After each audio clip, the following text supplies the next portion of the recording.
رب اشرح لي صدري ويسر لي أمري واحلل عقدة من لساني يفقه قولي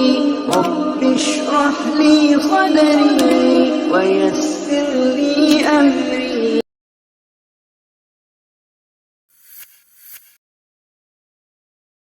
تمام قسم کی تعریفات،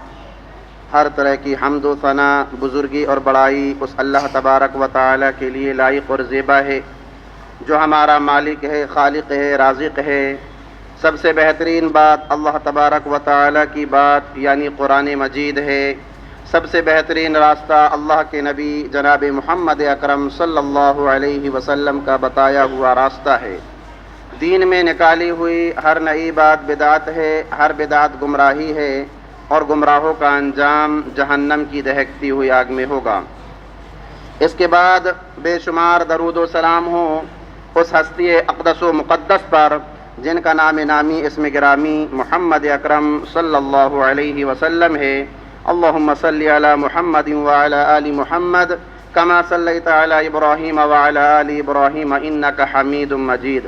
اللہم بارک علی محمد وعلی آل محمد کما بارکت علی ابراہیم وعلی آل ابراہیم انکا حمید مجید۔ محترم حضرات، نوجوان ساتھیوں، عزیز بچوں، میری آواز کو سننے والی پردہ نشین ماؤں اور بہنوں، آج کے اس خطبہ جمعہ میں عشرہ مبشرہ کی چوتھی عظیم شخصیت یعنی کہ حضرت علی ابن ابی طالب رضی اللہ عنہ کی زندگی کا پہلا حصہ آپ حضرات کے سامنے پیش کیا جائے گا۔ دیکھیے، حضرت علی ابن ابی طالب رضی اللہ عنہ یہ عشرہ مبشرہ کی چوتھی عظیم شخصیت ہیں اور خلیفہ چہارم بھی ہیں، اور اسی طرح سے حضرت علی ابن ابی طالب رضی اللہ عنہ یہ پیارے نبی جناب محمد اکرم صلی اللہ علیہ وسلم کے چچا زاد بھائی اور آپ صلی اللہ علیہ وسلم کے داماد بھی تھے۔ حضرت علی ابن ابی طالب رضی اللہ عنہ جب پیدا ہوئے تو پیدا ہونے کے بعد ان کا نام ان کی ماں نے حیدر رکھا۔ حیدر اصل میں شیر کی قسموں میں سے ایک شیر ہوتا ہے،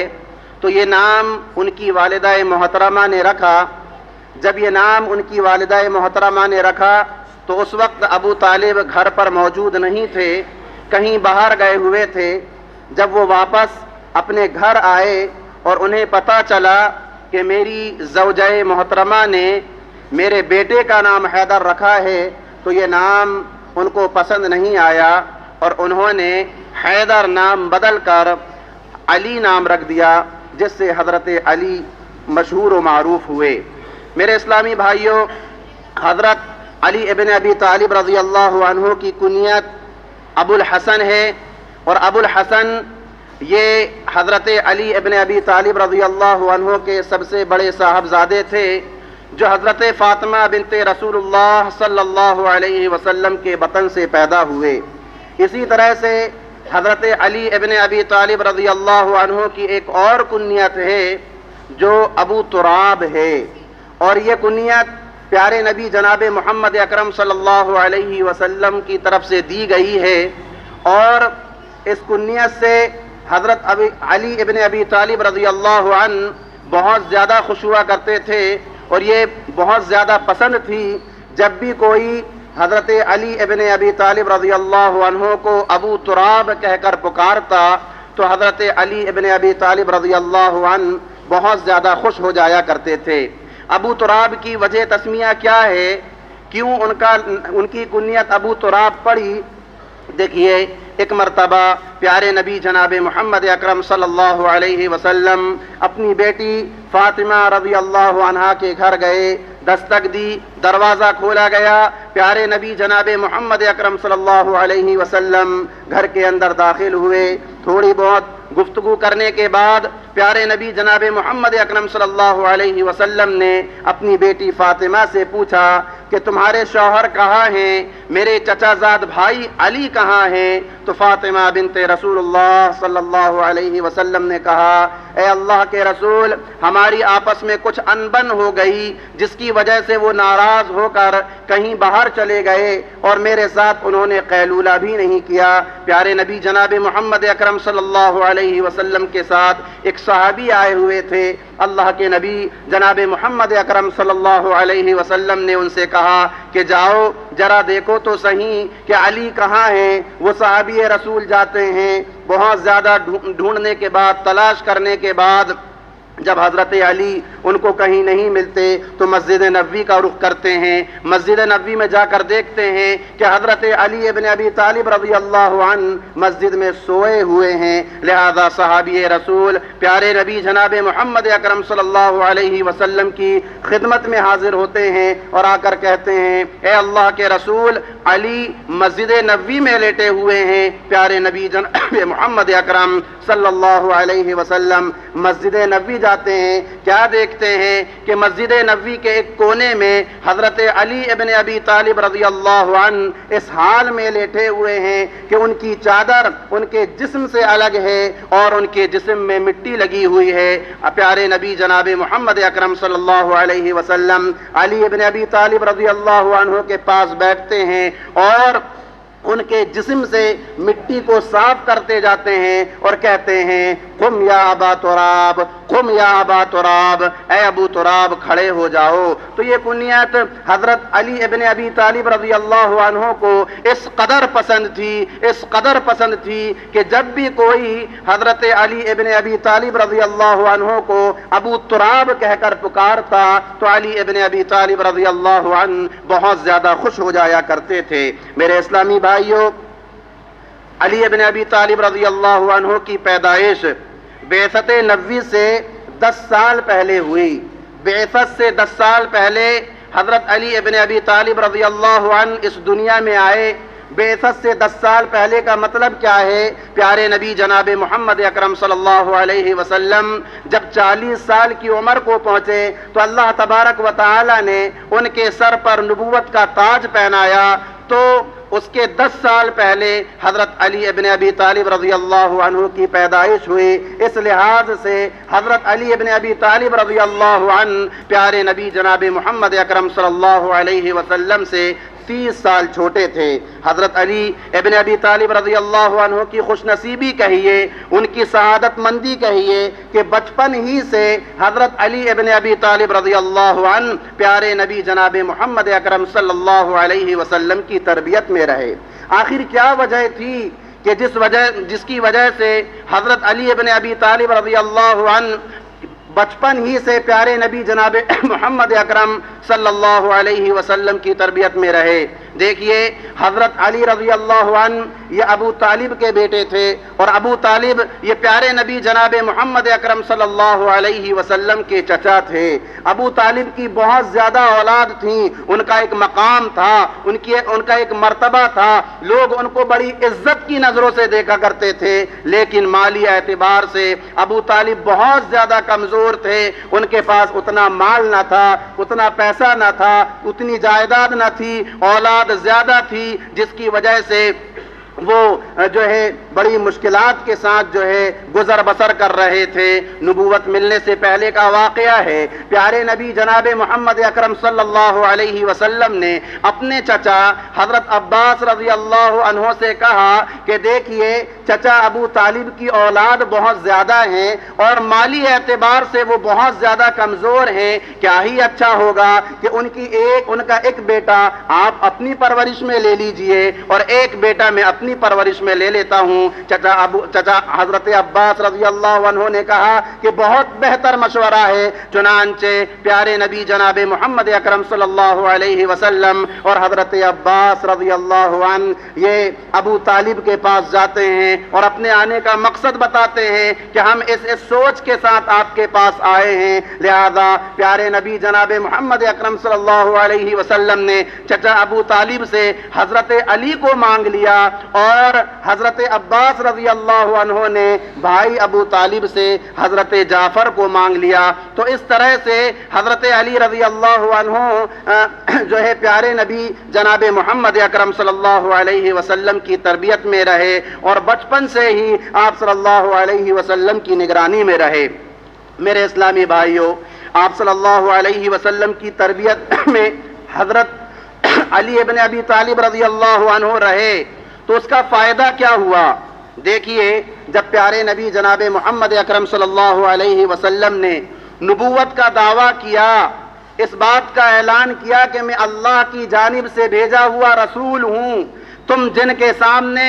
اپنی پیشانی کو جھکاتے ہو،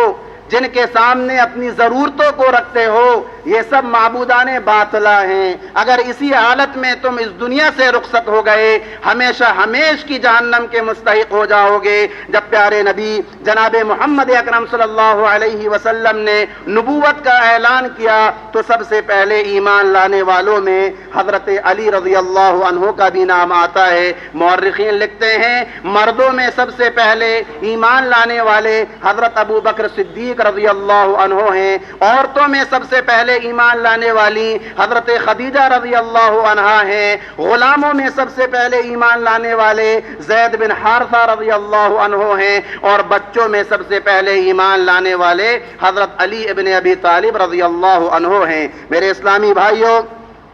حضرت علی ابن ابی طالب رضی اللہ عنہ ایمان میں کس طرح سے داخل ہوئے، کیسے انہوں نے اسلام کو قبول کیا؟ ابن اسحاق کا بیان ہے کہ حضرت علی ابن ابی طالب رضی اللہ عنہ ایک مرتبہ پیارے نبی جناب محمد اکرم صلی اللہ علیہ وسلم کے گھر میں آئے، کیا دیکھتے ہیں کہ حضرت خدیجہ رضی اللہ عنہ اور پیارے نبی جناب محمد اکرم صلی اللہ علیہ وسلم دونوں نماز پڑھ رہے ہیں۔ حضرت علی ابن ابی طالب رضی اللہ عنہ کو بڑا تعجب ہوا، ایک نئی چیز ان کے سامنے نظر آئی۔ انہوں نے پوچھا کہ آپ کیا کر رہے ہیں، یہ کس طرح کی عبادت کر رہے ہیں؟ پیارے نبی جناب محمد اکرم صلی اللہ علیہ وسلم نے فرمایا، دین اللہ اصطفاہ لنفسہ وبعث بہ رسلہ فادعوک الی اللہ وحدہ والی عبادتی وتکفر باللات والعزی، کہ دین کو اللہ رب العالمین نے دین کو چن لیا ہے اور اپنے لیے پسند کر لیا ہے، یہ اللہ کا دین ہے، اور اسی دین کے خاطر اللہ تبارک و تعالی نے بہت سارے انبیاء و رسول کو بھیجا، لہذا اے علی میں تمہیں اس وحدہ لا شریک کی دعوت دیتا ہوں اور اسی کی عبادت کی طرف بلاتا ہوں، اور تم سے یہ کہتا ہوں کہ تم لات اور عزا جن کے سامنے کفار و مشرکین اپنی پیشانی جھکاتے ہیں ان کا انکار کر دو۔ حضرت علی ابن ابی طالب رضی اللہ عنہ نے جب یہ بات سنی تو کہا کہ میں اس وقت تک آپ کی بات نہیں مانوں گا جب تک کہ اپنے والد محترم ابو طالب کے سامنے اس کا ذکر نہ کر دوں۔ دیکھیے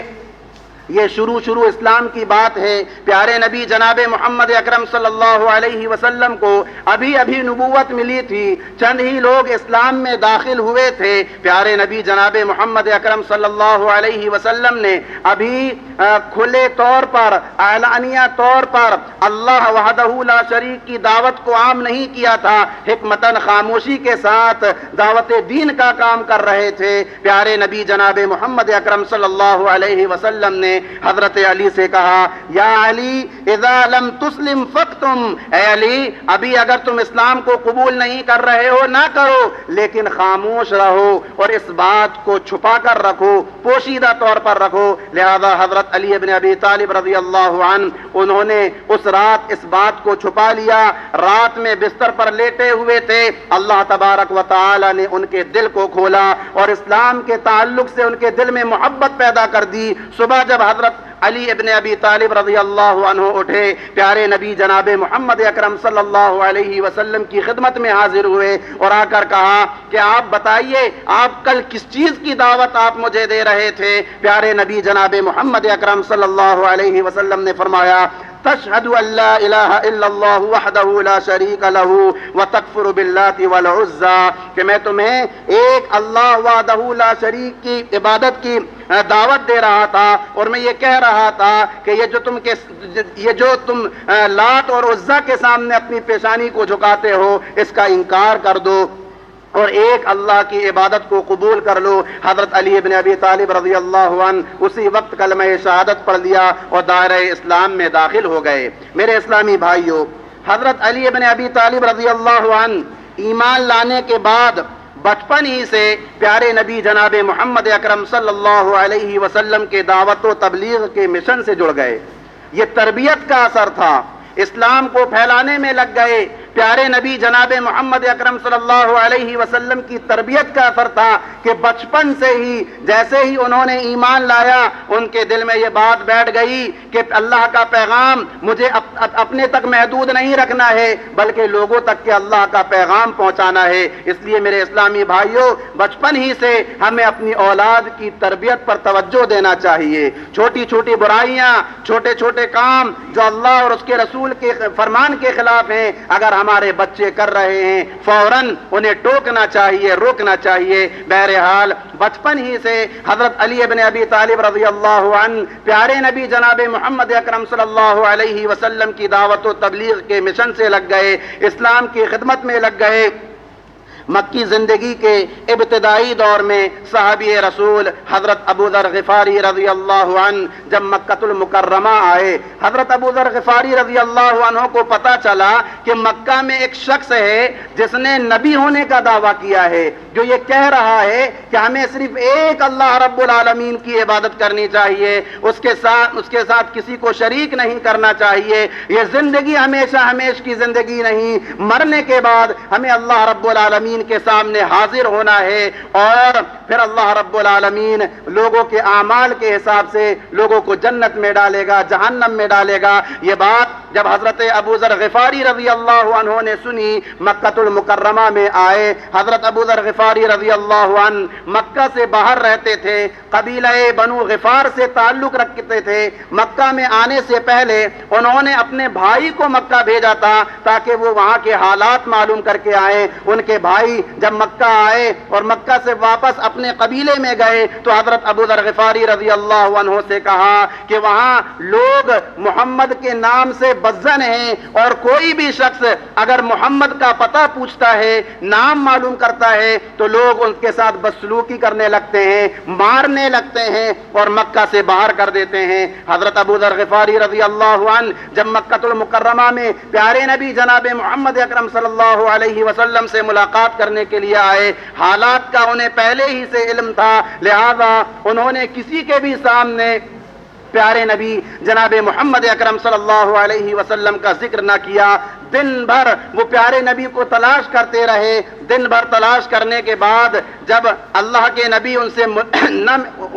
نبی سے ملاقات نہ ہو سکی، رات ہو گئی، حرم کے اندر چلے گئے۔ اس طرح سے 40 دن تک وہ مکۃ المکرمہ میں رہے، زمزم کو پی کر کے وہ اس سے گزر بسر کرتے رہے اور کھجوروں کو کھا کر اپنا پیٹ بھرتے رہے۔ مکہ کے اندر کوئی شخص ایسا نہ تھا جو ان کی ضیافت کرتا۔ ایک دن حرم کے اندر لیٹے ہوئے تھے کہ حضرت علی ابن ابی طالب رضی اللہ عنہ آئے۔ انہوں نے دیکھا کہ ایک شخص مسجد کے اندر لیٹا ہوا ہے، اندازہ کر لیا کہ یہ شخص مکہ کا رہنے والا نہیں ہے، لہذا اس کو لے کر گئے، ان کی مہمان نوازی کی، کوئی بات نہ کی اور واپس ان کو جو ہے مسجد حرم کے اندر چھوڑ دیا۔ پھر دوسرے دن صبح حضرت علی ابن ابی طالب رضی اللہ عنہ حرم میں گئے، دن بھر وہاں رہے۔ جیسے ہی رات ہوئی حضرت ابو ذر غفاری رضی اللہ عنہ رات گزارنے کے لیے حرم کے اندر داخل ہوئے۔ حضرت علی ابن ابی طالب رضی اللہ عنہ نے ان کی ضیافت کی، کوئی بات نہ کی۔ تیسرے دن بھی ایسا ہوا تو حضرت علی ابن ابی طالب رضی اللہ عنہ نے پوچھا کہ اے بھائی، آپ کس مقصد سے یہاں پر آئے ہیں؟ میں دیکھ رہا ہوں کہ آپ دن بھر ادھر ادھر رہتے ہیں، رات گزارنے کے لیے حرم کے اندر آ جاتے ہیں۔ حضرت ابو ذر غفاری رضی اللہ عنہ نے کہا کہ پہلے آپ وعدہ لیجئے کہ آپ میرے آنے کے مقصد کو کسی اور انسان کے سامنے ظاہر نہ کریں گے۔ حضرت علی ابن ابی طالب رضی اللہ عنہ نے کہا میں وعدہ کرتا ہوں۔ تو حضرت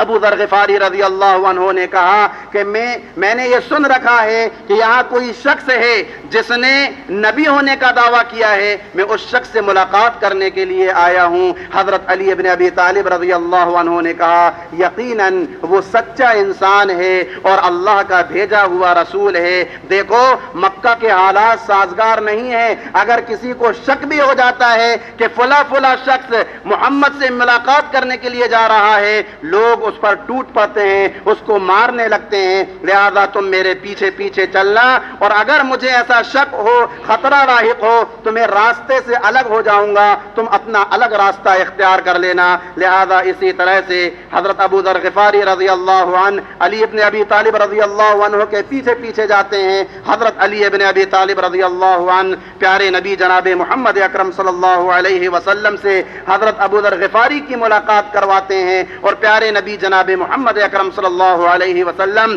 انہیں اللہ کا پیغام سناتے ہیں، جس پیغام کو سن کر حضرت ابو ذر غفاری رضی اللہ عنہ دائرہ اسلام میں داخل ہو جاتے ہیں۔ تو اس طرح سے حضرت علی ابن ابی طالب رضی اللہ عنہ نے حضرت ابو ذر غفاری رضی اللہ عنہ کو پیارے نبی جناب محمد اکرم صلی اللہ علیہ وسلم سے ملانے میں کم سنی میں ہی، چھوٹی عمر میں ہی اپنا کردار ادا کیا۔ میرے اسلامی بھائیوں، کردار کی بات اگر کریں تو حضرت علی ابن ابی طالب رضی اللہ عنہ کی بہت بڑی قربانی کہیے، ان کی بہت بڑی ہمت کہیے، ان کی بہت بڑی شجاعت کہیے کہ ہجرت کی رات جب مشرکین مکہ نے پیارے نبی جناب محمد اکرم صلی اللہ علیہ وسلم کے گھر کو چاروں طرف سے گھیر لیا تھا، اس پلان کے ساتھ کہ جیسے ہی محمد عربی صلی اللہ علیہ وسلم گھر سے باہر نکلیں گے، ہم سب کے سب ایک ساتھ محمد عربی صلی اللہ علیہ وسلم پر اٹیک کر دیں گے، حملہ کر دیں گے، اور نعوذ باللہ من ذالک ان کا کام تمام کر دیں گے۔ ایسی رات میں پیارے نبی جناب محمد اکرم صلی اللہ علیہ وسلم نے اپنے بستر پر حضرت علی ابن ابی طالب رضی اللہ عنہ کو لٹایا، ان کو سلایا، اور مکہ کے لوگوں کی جو امانتیں پیارے نبی جناب محمد اکرم صلی اللہ علیہ وسلم کے پاس رکھی ہوئی تھیں، وہ ساری امانتیں حضرت علی ابن ابی طالب رضی اللہ عنہ کے سپرد کی، اور کہا کہ یہ امانتیں میں تمہارے حوالے کر کے جا رہا ہوں، میں جب یہاں سے چلا جاؤں تو جس کی جو امانت ہے تم وہ امانتیں اس کے حوالے کر دینا۔ بہرحال اس رات حضرت علی ابن ابی طالب رضی اللہ عنہ پیارے نبی جناب محمد اکرم صلی اللہ علیہ وسلم کے بستر پر سو گئے، اور یقیناً یہ رات جو ہے ان کے لیے سخت رات تھی، لیکن جب پیارے نبی جناب محمد اکرم صلی اللہ علیہ وسلم اپنے گھر سے باہر نکلے، اللہ رب العالمین کی مدد آئی، اور کفار و مشرکین جو چاروں طرف سے اللہ کے نبی کے گھر کو گھیرے ہوئے تھے، ان پر نیند کا غلبہ آ گیا، وہ سو گئے۔ پیارے نبی جناب محمد اکرم صلی اللہ علیہ وسلم وہاں سے نکل گئے۔ صبح کے وقت جب یہ نیند سے بیدار ہوئے تو یہ فوراً جو ہے اللہ کے نبی کے گھر کے اندر پہنچے، کیا دیکھتے ہیں کہ پیارے نبی وہاں پر نہیں ہیں، اور ان کے بستر پر حضرت علی ابن ابی طالب رضی اللہ عنہ سوئے ہوئے ہیں۔ مشرکین مکہ نے کہا کہ اے علی، محمد کہاں گئے؟ حضرت علی ابن ابی طالب رضی اللہ عنہ نے کہا مجھے اس کی کوئی خبر نہیں۔ لہذا مشرکین مکہ نے حضرت علی ابن ابی طالب رضی اللہ عنہ کو بستر سے کھینچا، گھر سے باہر نکالا، کعبۃ اللہ کے پاس لے گئے، خوب مارا، خوب پریشان کیا۔ حضرت علی ابن ابی طالب رضی اللہ عنہ نے کہا مجھے کوئی خبر نہیں کہ پیارے نبی جناب محمد اکرم صلی اللہ علیہ وسلم کہاں چلے گئے۔ تو میرے اسلامی بھائیوں، دیکھیے حضرت علی ابن ابی طالب رضی اللہ عنہ کی ہمت، ان کی شجاعت، ان کی بہادری کہ ہجرت کی رات، کہ جس رات کفار و مشرکین یہ پلان بنا رہے تھے کہ آج کی رات محمد عربی صلی اللہ علیہ وسلم کا کام تمام کر دیا جائے، ایسی رات میں ان کے بستر پر حضرت علی ابن ابی طالب رضی اللہ عنہ سوئے، اور پیارے نبی جناب محمد اکرم صلی اللہ علیہ وسلم نے جو امانتیں ان کے سپرد کی تھیں، نہایت امانت داری کے ساتھ